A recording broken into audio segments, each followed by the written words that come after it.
Hi, I'm David Holloway. And I'm Rebecca Harper. You're listening to Phishing for Trouble from ISMS.online. There's plenty to take for granted in modern life. From the electricity that keeps your fridge cool and the lights on, the water that runs from your tap and away down the sink, to the fuel in your petrol tank. But the moment these things stop, you realise just how very dependent we are upon them. And in those moments when supply wobbles, pauses, or stops, panic follows. Now, we may laugh about hoarding toilet paper during a global pandemic, but do you remember the headlines from May 2021? Across the east coast of America, cars lined up at fuel stations and gas prices soared. Concerned citizens fought to top up their tanks to make sure they could still get to work and school. Airlines struggled for fuel. The president declared a state of emergency. For 6 days, the Colonial Pipeline system shut down, meaning 5,500 miles of the nation's fuel supply disappeared in a moment. In spite of efforts to relax rules about road and rail transportation of fuel in the days that followed, panic buyers compounded the shortage and caused prices to spike.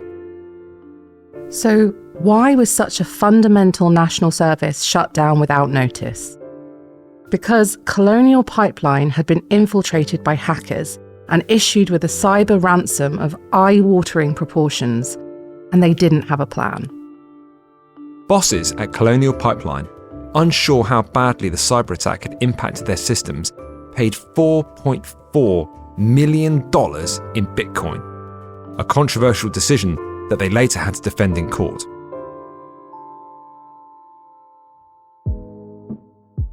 In spite of the fact the organisation spent millions of dollars annually on cybersecurity, there was no ransomware response in their plan. Consequently, decisions happened under pressure, and the controversial decision to pay the ransom was made. In this episode, we're asking how vulnerable our public systems and services can be to cyber threats.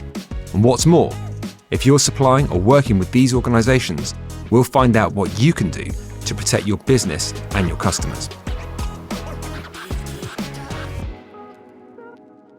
Okay, so Dave, what does ransomware do? What is it? So, ransomware has become one of the most disruptive cyber threats that we see today. Basically, it's a type of malicious software that encrypts files and systems of the victim, of the company that's being targeted. And it makes those files and those systems inaccessible until a ransom is paid to the attackers. And typically it works in the following way. So attackers will infiltrate a network or a system, often using credentials that they've stolen through attacks like phishing attacks, those sorts of things, or they might exploit vulnerabilities in software to get access. Once they get access to those files, then they look to deploy that ransomware and for it to spread as far as possible into that network, into that system as it can, so that the impact it then has is as big as possible. And once that's done, it encrypts everything it's touched, meaning all of that stuff, all of that data, all of those files, they're inaccessible. And at that point, then they'll send a message saying, right, if you want access to this back, now you have to pay the ransom. So during the Colonial Pipeline attack, the ransomware forced Colonial Pipeline to shut down its networks to prevent the malware from spreading. That precaution obviously impacted the physical operations because many of the systems that they use, like thermostats and pressure sensors, pumps, etc., were managed digitally over the same network. So once it was turned off, they could no longer manage those. So when the network was attacked, every single connected system was affected. And I think in the Colonial Pipeline incident, it was a compromised password on a legacy VPN that gave the attackers access. So it can be something very simple that gets them access to the system. Absolutely. And in fact, on that one, important to note here that the compromised password, as far as we know, this wasn't password 123 type stuff. This was a really complicated password on a legacy VPN system, a virtual private network, that didn't have multi-factor authentication enabled. And that was probably the vulnerability that got exploited in the first instance. Yeah, absolutely. Their main setup did have, we should say, multi-factor authentication on it. It was just that this was a legacy virtual private network that was no longer being used. Let's just explain what is a VPN. So a VPN is a virtual private network, a network that allows secure, encrypted connections between a user's device and an organization's network. So that reduces the risk of data interception or data breach. It's been something that's become much, much more prevalent with the shift to working from home post-pandemic, or indeed working from coffee shops and wherever else it might be. So they're a very, very useful tool for businesses to help keep data and information secure. However, they do require regular maintenance, strict access controls to ensure that they stay safe and secure. So why is the general advice that organizations and companies shouldn't pay a ransom? The first thing to bear in mind is you're dealing with a criminal organization, right? So just because you pay the ransom, you've got no guarantee that actually you're going to get your data recovery, that your data's, your systems, your files are going to be restored to you, kind of thing. And there are examples where people have, of course, paid ransoms and haven't got back access. There's, I think the stat is something like 80% of organizations that do pay the ransom face another attack. Effectively, you're saying we're the kind of organization that pays ransoms. So then you get other sort of criminal or cybercriminal organizations targeting you, thinking, well, we're going to try and have a go at this as well because we'll get a ransom too. But actually, you also get the same group targeting you again. And there's been numerous examples of this happening. You are effectively encouraging more attacks to happen, potentially to you, but also to other businesses as the overall risk of cybercrime grows and grows. These cyber criminal gangs now, they're highly efficient groups targeting specific organizations with a view of making money out of crime. And of course, there's now the sort of the double extortion problem, where not only do you have the problem where you can't access your files or your systems, but then also you'll be held to ransom again for the fact that they've actually exported data from your systems that they're now going to go and release on the internet or potentially on the dark web for other criminals to use. So numerous challenges here, numerous problems for an organization to face in terms of, we don't want to pay this ransom. But of course, for an organization themselves, they are under pressure to try and get this incident resolved as soon as they can. This is a very difficult, scenario to end up in. Yeah. So actually, after the Colonial Pipeline paid their ransom, which they paid in Bitcoin, the FBI actually managed to recover, I think the stat I've seen is approximately 85% of the amount that Colonial Pipeline paid, which actually led to a drop in Bitcoin's value and demonstrated that even cryptocurrency transactions can be monitored, which I do think unsettled some Bitcoin users, as it is obviously a deregulated currency. So I think ransomware as a service is it's just like mind-blowing, isn't it? Yeah. The research that I read was that there are some ransomware groups, like a group called DarkSide, they claim to actually have ethics policies, pledging to attack only businesses that can afford to pay, not critical societal services. DarkSide even attempted to donate some ransom proceeds to charity.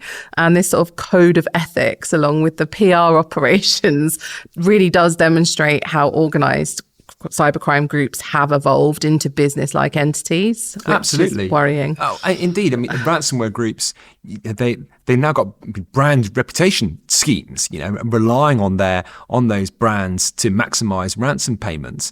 And what I think is really interesting to touch on for a bit, and many people might not know this. People will be familiar, I'm sure, with subscription models, like you might pay for your Netflix or software as a service. Ransomware as a service is a thing. Yeah. Individuals or anyone really can look to lease a ransomware product and effectively become their own criminal entity. So this stuff is proliferating at a wild rate. The fact that it's being made into big business is something that we need to, as an industry, definitely need to look at and work out how on earth do we manage this. One person whose whole career has expanded with the capabilities and vulnerabilities of our public infrastructure and services is Rob Lee. These days, he's chief of research at the SANS Institute, which is focused on teaching cybersecurity skills to organizations, governments, and even law enforcers. There are organizations out there that create the ransomware, for example. This is where the term ransomware as a service comes into play. That organizations say, well, why write our own when we could borrow someone else's? The equivalent would be United States builds F-35s, and they obviously are, sold around the world, so this is, different capabilities. We don't have to go build our own aircraft. We'll just, buy these. And again, it becomes a service for these ransomware capabilities to exist. The real move that you want to make is never to get to that point in the first place. It's almost taking a worst first approach to things. Let's plan as if the worst had happened. What do we do? What's our level of preparedness for this kind of event? Absolutely. Yeah. National bodies, so you've got like the national cybersecurity agencies, the NCSC here in the UK, they really urge organizations to adopt preventative measures such as things like zero trust or enhancing training for your staff, using tools to detect and respond to threats quickly. If they're recommending that now, that is something businesses need to have in their plan of, if we experience a ransomware attack, what is our approach? And we sort of touched on this in the first episode of the podcast. Having an incident response plan is so important, because if you haven't thought about it and you don't have a plan, you will, as in the Colonial Pipeline example, be making decisions in a really stressful environment where there's loads of moving parts, and you've got to think about, how do we keep the fuel running? How do we stop them getting further into our systems and our networks? So it's a really basic advice, but they're going, have a plan. The more you practice that plan, the more you drill that plan, it is going to work eventually and reduce that risk for your business. Absolutely. Incidents like this, they teach us all so much, don't they, in terms of what can we learn. And essentially one of the key things that these incidents always highlight is the importance of the fundamentals, right? Mm-hmm. So, multi-factor authentication, yes, it was used on almost everywhere else, but it wasn't used here. That then becomes the vulnerability that is exploited, by the hackers in this instance. So routine cyber hygiene, I guess. Have we got legacy systems that we don't need anymore? We should decommission them, get rid of them. We don't want to be holding stuff that acts as a potential tunnel into something else. Also, awareness for your employees. Training and awareness and your people as your first line of defense in these situations is absolutely critical. Yeah, absolutely. People are your first line of defense. So if you are regularly training them, they're up to date, they understand how their role impacts your organization's security, you're in a much stronger position than a company that doesn't. I think one thing not many companies do is actually conduct an incident analysis after an incident has happened to try and actually take learnings away from it.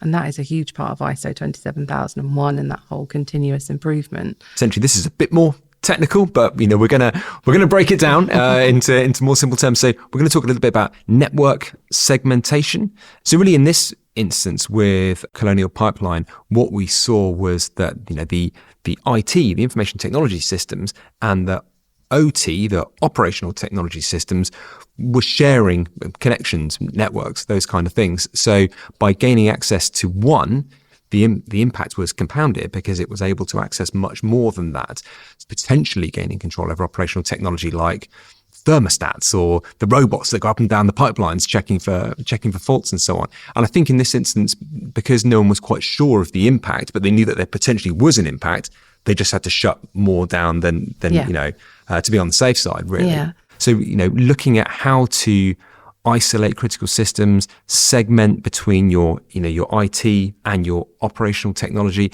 that's kind of key. Yeah, absolutely. I think, segmentation can essentially prevent attackers from moving laterally within your network.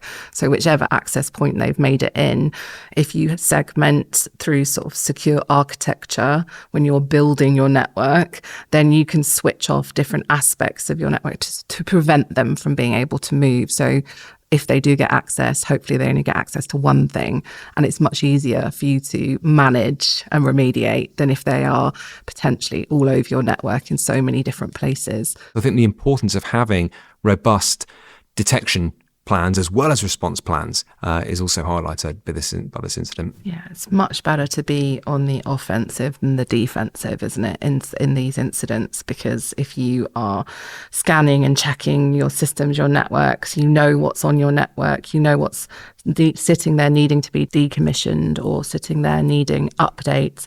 You can do that proactively before it becomes an issue, and that is always going to be a better defense than trying to combat someone once they're in your network. I think we also should be quite mindful that Colonial Pipeline is just an example of one critical national infrastructure provider, in this instance fuel, but there have been many incidents where other national infrastructure has been breached. You know, we think of the SolarWinds attack or the recent Royal Mail attack.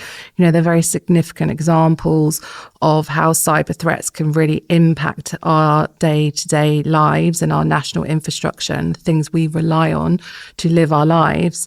And so it really does highlight the need for more robust security practices across both public and private sectors to protect these essential services. Absolutely. And the Costa Rica ransomware attack in 2022, you know, effectively a ransomware group pretty much took Costa Rica offline, for all intents and purposes, you know, had a huge effect on the nation's economy. We see it as well with Russian group attacks on Ukraine, taking down the Ukraine power grid. That's happened a couple of times in recent years. Mm-hmm. So there's such a close fusion between public sector and private sector, and the ability of a threat actor, of a group or someone being able to kind of infiltrate essentially a private company, but have an effect on a national level. Yeah, and I think the biggest issue with critical national infrastructure is often that these systems were built well before information security and cybersecurity were even a consideration. And so a lot of these systems have had technology retrospectively added onto them. So that is the added challenge with critical national infrastructure, is that a lot of these things are very old, and therefore trying to fit modern technology to them is a challenge. But it's an important one that, you know, governments are looking at and understand, because like you say, there's so many examples in recent times of whole countries being brought to their knees. Absolutely. It's that, I think that reliance, and also at times that old technology that's leading companies and organizations to new approaches to this. This is air gapping, I'm thinking of here, you know, where you're literally, it's almost like something out of a Hollywood movie, you know, where you sort of go, right, this system, this server, whatever it might be, we're going to disconnect it from the internet entirely, you know, so that the only way to access it is physically, right, is manually. But of course, that poses then its own challenges, because there can be no remote monitoring of that service or anything like that. So it solves one problem and a really serious problem, but also creates headaches and challenges of its own. You just need to think about the risks and how you would remediate them. There are simple steps that you can take to help your prevention of these, you know, these kind of attacks, these kind of incidents. Staff training, MFA, zero trust approach. So zero trust being you deny access to any, you know, to any device, to any system until it's validated and verified. Getting your plan in place, checking your supply chain and the security of your supply chain, such an important one. So there are these kind of fundamental steps that businesses can take. Yeah, and if you approach it like that, it suddenly becomes a lot less overwhelming. And I think that's the power of a framework. Absolutely.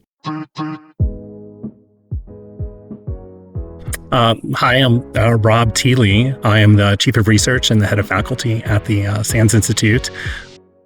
Rob's journey into national security began down another route altogether some 28 years ago. Immediately outside the Air Force Academy, when I graduated, I was put into an information operations unit called the 609th Information Warfare Squadron. Was not a computer science background, was an engineering background, but, you know, of course, I really enjoyed computers. I was in my cadet squadron. I was really adept at, you know, computers and working with it. And this is apparently behind the scenes. My name was floated to the top of the commander of this organization, and he was able to select different cadets to come and help staff that initially out of the Air Force Academy. I received the orders and I said, I guess I'm going to South Carolina to be a part of this unit. And then, of course, the fear set in. It's like, well, I think they expect me to know stuff about, how to defend and protect networks because that's essentially what my job is. Well, no one back there really knew what they were doing. There's a single book out there, Practical Internet Unix Security, that had been written. And, that was pretty much it. We mostly self-taught, mostly self-investigation, self-research, and to the point where every single job that I've had in information cybersecurity has been this massive learning curve where there's not someone who is mentoring me or, saying, here's how you actually do this. We were essentially blazing the trail from the start in most of these different fields. And it was really exciting to be a part of it at that point. Of course, the U.S. military back then was starting to deal with nation state threats. I was investigating Russian and Chinese threat actors even as far back as 1998. And I still consult with the U.S. government to this day on technical matters regarding cyber intrusions and capabilities. So in a way, Rob's been writing the book on national cybersecurity as the story unfolds. Whilst we're used to high-profile cyber disruptions like the Colonial Pipeline ransomware attack making the headlines, he explained why most hackers of national systems and services wouldn't want to be detected. Initially, they were primarily focused on the espionage and economic dominance, meaning that, they may not be able to steal, the trade secrets from a company, but let's assume an organization was acquiring a company in Asia or potentially trying to do business in China. They would target those individuals that are part of those negotiations. So their own entities or their own corporate entities would be informed and have a leg up during these negotiations. It would not be in self-interest to cause disruption when you have a pipeline for information and literally had microphones in the rooms kind of monitoring email, for example. You don't want to give up those capabilities. Over the years, Rob's seen hacks align with different geopolitical motives. Well, for many years, it is, a direct espionage play. They're trying to gather information and gather things that ordinarily would not be public access by penetrating these organizations, research labs in particular, early on especially. That's where we are finding the Russians and Chinese actors doing their activity. But, shortly after, as I was working at Mandiant, the scope and breadth of nation state actors that didn't have the same ethics and morals that United States and other countries had, saying, well, we're not going to go steal, intellectual property from other nations, but became part of almost economic warfare that China especially became part of its doctrine, that it was in part of their military units that they were setting up to have this offensive capability that would not only target government entities, they would target civilian, corporate, Fortune 500 companies, targeting, everything from technology companies to pharmaceuticals. When you look at the COVID pandemic that occurred, all the threat actors were targeting pharmaceuticals, trying to figure out who had the best research to be able to combat COVID at that point, to be able to give them a leg up. So you started seeing this, whatever's going on geopolitically, you would see their information operations campaign aligned to that. And this is where even threat actors such as North Korea, when there was something potentially going on that you'd be reading in the press, you would almost be able to bet that there's some information operations campaign that is aligned to that. Now we're, Iran and the same mechanisms. But early on, it was primarily China and Russia, but now it's expanded to obviously multi-nation states that have quite formidable information operations and offensive capabilities. Espionage is one thing, but the potential for infiltration to spin into disruption, interference, or conflict on the state level can be scary too. In our previous episode, you'll have heard how a faulty software update from CrowdStrike caused one of the biggest IT incidents in modern history. Rob says if that kind of disruption is caused intentionally, it could easily blur into the realms of warfare. Take the CrowdStrike incident that occurred. Now, that was not an intentional nation-state attack, but it shows you how fragile the environment is when you have something misfire within the core part of the kernel of the operating system. It, basically created an inflection point that froze a lot of organizations from being able to do business operations, and impacted the public. Imagine if a nation state actor had as much access as CrowdStrike had, and they decided to, well, we've reached a point geopolitically that we now need to teach the United States or another country a lesson. They would flip the switch and then have that disruption occur to be able to show that we have reach beyond the seas and be able to reach inside to affect the public and public discourse. We also see obvious information operations campaigns and direct influence operations in elections worldwide, not just in the United States, the upcoming presidential election. There were signs of this that happened in the recent UK election and so forth. These types of operations and influence campaigns are also committed by nation state actors, even though it does not necessarily require hacking. It is, since it's cyber related, there are different units that are set up for influence operations, to create, mistrust and havoc, and to post things on TikTok and socials that would, create a potential leaning one way or another for public discourse. We've talked about how easy it is for attackers to gain access to an organization via phishing and loose security around users. But Rob says there are other ways that hacking groups are able to get through security.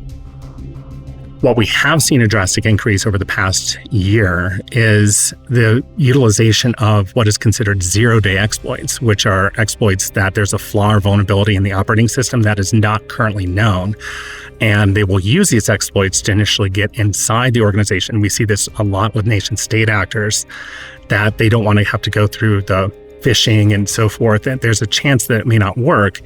They will use a zero-day exploitation as a silver bullet to burrow its way in directly.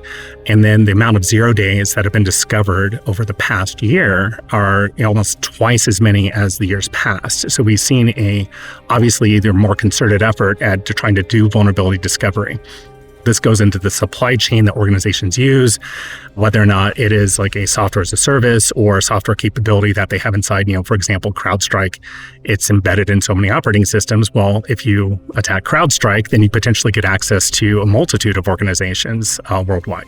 That's why having a process to check for vulnerabilities and test security is a big part of securing vital services.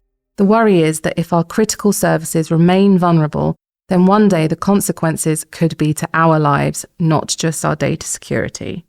More recently, threat actors, especially in the organized crime, are targeting organizations where it becomes more life and death. Even with Colonial Pipeline restricting operations because they're not really sure how far the infection was going, that caused a disruption, obviously, with gas in the United States and so forth.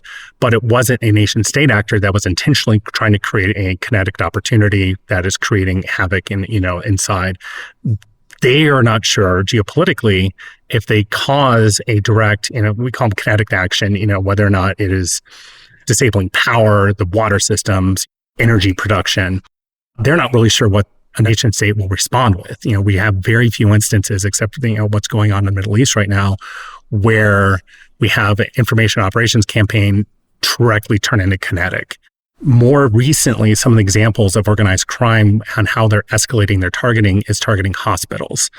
And one of the more recent cases here in the United States were the Lurie Children's Hospital up in Chicago, for example, and there are a multitude of others worldwide that get hit with this, is that when you have a children's hospital, you can imagine the emotions of parents that you can no longer do your appointments. You can no longer do MRI scans. You cannot do your cancer treatments. You cannot do any diabetes or anything, like that's routine that you have to go in and get these procedures done.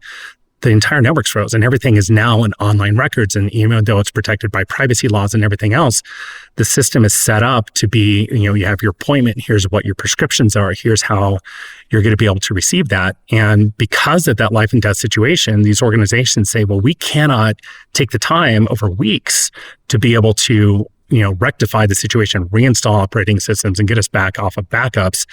We need things back in operation in days. And so the organized crime actors are targeting organizations that have that specificity that says, if we hit them, people will get emotionally upset. And then we're dealing with life and death situations where people need to get their treatments, and you really cannot move to a manual system and paper system overnight. Law enforcement is not able to respond or potentially help the organizations out, and they're forced to potentially pay the ransoms. Really scary stuff. So whether you're a service provider or align with these kind of high-stakes businesses, what steps should you take to weigh up risks on this scale? Rob says the first port of call should be to workshop how decision-making happens when an organization is under pressure. One of the best things that I recommend to organizations is have a mentality that you're going to be compromised. Instead of first saying, what can we do technically to potentially stop this? Really walk through the command and control of your organization when a fake incident hits, and potentially red team your organization's response capabilities, decision-making capabilities, press, media. What do we say? The core decisions of when to offline systems. Who is able to do that? If it takes a day for someone to be able to make a decision that says, let's pull the plug on the servers, we can't, we need to make certain drastic decisions. Having everyone debate it versus someone says, oh, I know exactly what to do. I'm a first responder. And this is, again, for these organizations, if they're not thinking in that mentality of how do we save the organization by making, in some cases, hard decisions, and how fast you're able to make those decisions really will change the outcome and the validity of how bad these attacks could actually occur. Most organizations that are hit, you could go back there, part of the lessons learned, a lot of those write-ups are centered on organizational decision-making. That bad decisions were made early on that caused additional problems. And these situations can be prevented with annual scenarios executed with management, executive leadership, HR, legal, and your top-tier IT managers to walk through the latest kinds of incidents that may be hit with, and of course, vary from a nation-state actor to ransomware attack, just to polish out decision-making capabilities inside an organization. What we're trying to teach organizations to do is don't assume we're going to be able to do, complete secure by design and prevent all intrusions, and then we're never going to be affected. You almost need to say we're taking an intrusion first mentality and assuming that at some point we will be involved in something. And when that happens, we need to have that execution mentality set on how to potentially move forward through the incident as much as possible. Why the focus on preparing for the worst? Ultimately, once a security breach has happened, even if nothing disruptive occurs at the time, the damage is already done. When you're talking about what is the threat, and when you're talking about infrastructure, in many cases, the threat actors are not interested in espionage or data collection. They're here doing intrusions to drop a capability and to do the disruption. And this is actually what keeps me up at night, because unlike espionage operations, which is equivalent to like someone burglaring your home, there's a lot of things that are turned over, and you're able to say, come into your house, it's like things are out of place. Oh, someone came in, you're immediately able to pick up on this. But what if someone comes in, knows that anything that they disrupt is going to be potentially evidence that they were there, and then they place a microphone inside your house, or potentially put a little ability to cut off your power inside your home, and you're not going to go check that location on a daily basis to see if someone's messed with it, but they would leave that in there until they potentially then want to do disruption. Information sharing and collaboration between commercial businesses and government is a big part of making sure threat actors don't get what they want, especially when it comes to the security of public services. Not every public entity is locally owned by a local government. And this is what happens in the US is that, certain utilities such as water are usually run by local, state, and local authorities, whereas, power, gas production, and so forth are run by commercial. So you're having to, work with both entities and discuss the threats, talk about, what things they should do. But now, because of that cooperation, you're seeing not only the ability for governments to really influence both commercial and public entities that are tied to infrastructure, they're also able to expand their reach. So any threat actor that's out there that's potentially involved in these attacks, you no longer have a safe harbor. The larger the organization is, you're now dealing with multiple nations, organizations that have entities in both Europe and Asia and North America somewhere. That interoperations between this, because all the networks are connected, you have to, that command and authority structure of how to potentially get stuff escalated fast enough and have decision-making authority to be able to make decisions quickly, and who has that authority to be able to make some of these decisions is critical in any type of incident. Some really heavy ideas in this episode, but it's the job of people like Rob to help us understand the true scale of the cyber threat and prepare for it. What does all this mean for the way you run your business? Well, whatever service you provide and whoever you work with, the principles of preparedness, testing, and planning remain the same. Rob made some really interesting points about how you can manage communications and organizational decision-making. If that seems quite abstract or complex alongside a busy job, then don't worry, there are various frameworks available for you to follow which will get your cyber hygiene up to scratch and help you have a plan for cyber attacks and compliance breaches. Whether it's securing remote working, keeping authentication and passwords up to date with the latest advice, or managing risk in your software supply chain, find out what you need to do today to protect yourself tomorrow. You can take a tour of our product, which walks you through the ISO 27001 framework over on the website at ISMS.online. And you'll be supported by real people too, at the end of the phone or chat, so your compliance doesn't have to be complicated or expensive. Next time, we'll be hearing more stories from the world of cybercrime and asking how safe our private information really is. So subscribe or follow this series on your podcast app, and we'll catch you next time on Phishing for Trouble.